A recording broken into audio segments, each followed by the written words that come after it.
जय हिंद दोस्तों, welcome back to my channel. आज बहुत दिनों के बाद मैंने सोचा कि आप सभी से कुछ बातचीत की जाए, क्योंकि बात ही कुछ ऐसी है।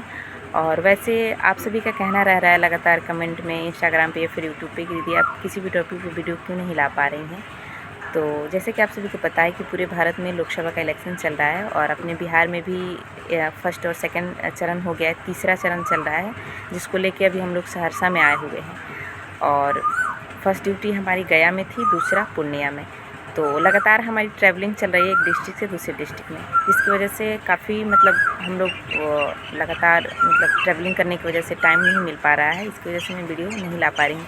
और इसके पहले भी कुछ ऐसे इसी को लेकर तैयारियाँ चल रही थी, जिसकी वजह से हम लोग का ड्यूटी लग रहा था, जिससे हम लोग काफ़ी व्यस्त थे। और चूँकि आज मुझे वीडियो इसलिए बनाना पड़ा क्योंकि मुझे जहाँ तक लगता है कि पता ही होगा कि कल एक ऐसा हादसा हो गया जो कि बहुत ही ज़्यादा दुखदाई है। और इस हादसे के बाद हमारे पुलिस परिवार के 3 सदस्य अब इस दुनिया में नहीं रहे। तो मुझे भी लगता है कि आपको, अगर आप ये खबर अभी तक आपके पास नहीं पहुंची है, तो आपको जानना चाहिए। तो बन रहे हमारे साथ वीडियो में अंत तक।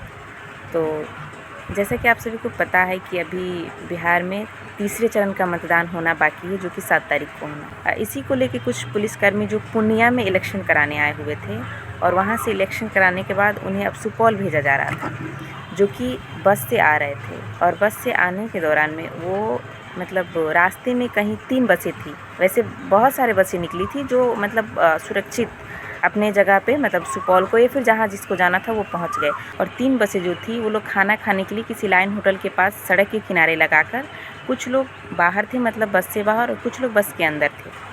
इतने में पीछे से किसी ट्रक ने, जो पानी टैंकर ट्रक थी, वो पीछे से उसमें टकरा दिया लाकर। इतना बुरी तरीके से एक्सीडेंट हुआ तीनों बसों का, इतना बुरी तरीके से कि जिसमें से 2 पुलिसकर्मी का तो स्पॉट डेथ हो गया। उसका वीडियो आप यूट्यूब पे देख सकते हो, मैं यहाँ नहीं पिन करूँगी कि बहुत लोगों को ये सारी चीज़ें देख के वो सहन नहीं कर पाते हैं, इसलिए मैं इसको यहाँ नहीं लगा रही हूँ। आप यूट्यूब से देख सकते हो या फिर अलग अलग न्यूज़ चैनल पे सारी कवर किया हुआ है, वहाँ से आप देख सकते हो। अगर आप सहन कर सकते हो इस चीज़ को तो वहाँ से आप देख सकते हो। तो टकराने के बाद क्या हुआ कि 2 पुलिसकर्मी का स्पॉट डेथ हो गया और एक का इलाज के दौरान डेथ हो गया। यानी अभी तक 3 पुलिसकर्मी हमारे बीच में नहीं रहे। यहाँ पे आप देख सकते हो, यही वो लोग हैं। ईश्वर से प्रार्थना करूँगी कि इस असहनीय दुख को सहने के लिए इनके परिवारजनों को अपार शक्ति प्रदान करें। और आप सभी भी ईश्वर से प्रार्थना करिए कि इस दुख की घड़ी में इनके परिवार को इससे उबरने की ताकत मिले। और जो भी पुलिसकर्मी, यानी लगभग दर्जनों पुलिसकर्मी अभी ज़िंदगी और मौत से जूझ रहे हैं, जो कि हॉस्पिटल में हैं, आप सभी ईश्वर से प्रार्थना कीजिए कि वो जल्द ही स्वस्थ होकर अपने अपने घर को लौट जाए, अपने परिवार के पास लौट जाए, अपनी ड्यूटी पे लौट जाए। तो ये घटना बहुत ही ज़्यादा दुखदाई था, जो कि सबको एकदम, क्या कहा जाए, सबका दिल दहला के रख दिया।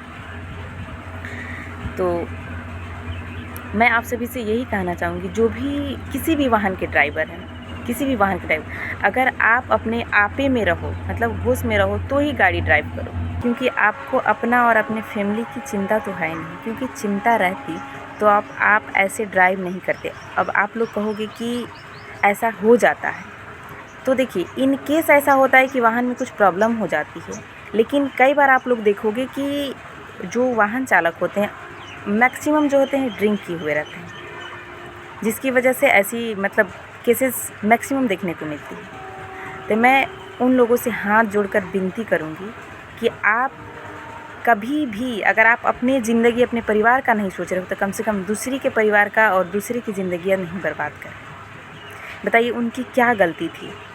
जो 3 डेथ कर गए, उनकी क्या गलती थी? वो तो खाना खाने के लिए रुके थे। और लगातार इतनी परेशानियां चल रही हैं आजकल, इतना धूप में सब ड्यूटी कर रहे हैं, और उनके परिवार को कहीं ना कहीं इंतज़ार होगा कि हाँ, ड्यूटी के बाद पापा, भैया, जो भी है, पति घर आएंगे। सोचिए कि उनके परिवार पे क्या बीत रहा। तो मैं जो भी वाहन चालक हैं उनसे हाथ जोड़कर विनती करूँगी कि आप कभी भी गाड़ी लेकर निकले तो पहले उसको चेक करा लें कि उसमें किसी तरह का ब्रेक वगैरह में या फिर किसी तरह का कोई प्रॉब्लम तो नहीं है। आप होश में रहें तो ही आप वाहन को ड्राइव करें। अदरवाइज़ आप अपने परिवार की तो चिंता आपको है नहीं है, आपकी चिंता है जो आप इस तरीके से वाहन चलाते हैं। और वैसे तो उसको जो भी अगर उसकी गलती होगी तो उसको तो सज़ा मिलनी ही है, लेकिन सज़ा उसको मिलेगी, लेकिन वो तीन जिंदगियां तो वापस नहीं आएंगी ना। तो ये सारी चीज़ें हैं। तो आप सभी भी, कोई भी मेरे पुलिस परिवार के भाई बहनों या फिर कोई भी हो, सभी लोग ट्रैवलिंग के दौरान विशेष करके ये ध्यान दें। एटलीस्ट मतलब देखिए, कभी भी कोई जानता नहीं कि किसके साथ क्या हो सकता है, तो जितना हो सके हमें सावधानी बरतनी चाहिए।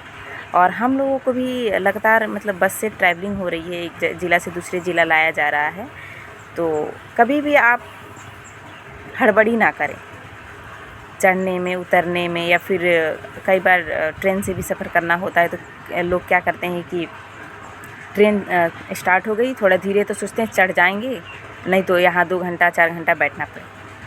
क्या दिक्कत है, 4 घंटा बैठ जाएंगे, 8 घंटा बैठ जाएंगे, हमारी ज़िंदगी तो सेफ रहेगी, ताकि हम शाम को अपने परिवार के पास लौट सकें। 2 घंटा लेट ही जाएंगे, एक दिन लेट हो जाएंगे ज़्यादा से ज़्यादा। और ऐसा भी होता है, आप लोगों ने भी देखा होगा कि मतलब चढ़ने के दौरान भाग के चढ़ रहे हैं, सामान फेंक रहे हैं, और इसी में कई तरह का हादसा हो जाता है। तो ये सारी चीज़ें हैं। और देखिए, क्योंकि ऐसा हो जाने के बाद आप पछता के कुछ नहीं कर सकते हैं।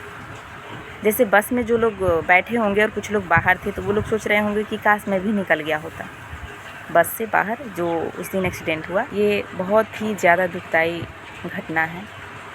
और क्योंकि हम सभी का तो लगातार ट्रैवलिंग होता ही है, तो इसमें हमें विशेष करके ध्यान देना चाहिए हर एक चीज़ों पे।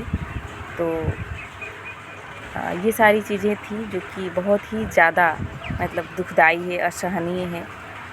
और अभी भी जो लोग हॉस्पिटल में हैं, भगवान से मैं प्रार्थना करूँगी कि वो लोग जल्द से जल्द स्वस्थ होकर अपने अपने घर को लौट जाएं, अपने अपने डेस्टिनेशन पे लौट जाएं। तो हमें ट्रैवलिंग के दौरान विशेष करके इन चीज़ों को ध्यान रखना चाहिए कि मेरी तरफ से कोई वैसी गलती ना हो जिससे कोई अनहोनी हो जाए। तो ये सारी चीज़ें हैं जो कि मुझे लगा आप सभी को बताना चाहिए। Okay, thank you.